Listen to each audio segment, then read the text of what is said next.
করবেন? বিক্রি করবো না। কোথায় করবেন বিক্রি? বাজারে। কোন বাজারে? কৃষ্ণনগর। বাড়িতে কে কে আছে আপনার? 3টে মেয়ে বিয়ে দিয়ে দিয়েছি, তোমার মেয়ে সব মরে গিয়েছে, আমি একা। সেই কৃষ্ণনগর থেকে এই 50 কিলোমিটার দূরে বতু শাক তুলতে এসেছেন? হ্যাঁ।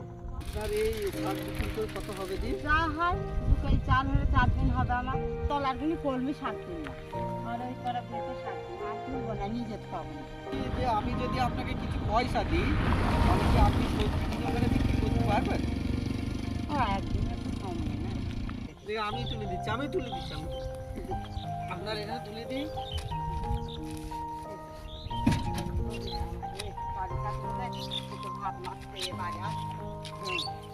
আপনি গিয়ে শোনা আমার, যে ভালো থাক। হ্যাঁ গিয়ে সেখানে তুই কিছু ভালো খাবেন, থাক গিটা, তুই ভালো থাক, দোয়া করবেন, আসবেন, ভালো থাকবেন। ভালো থাক।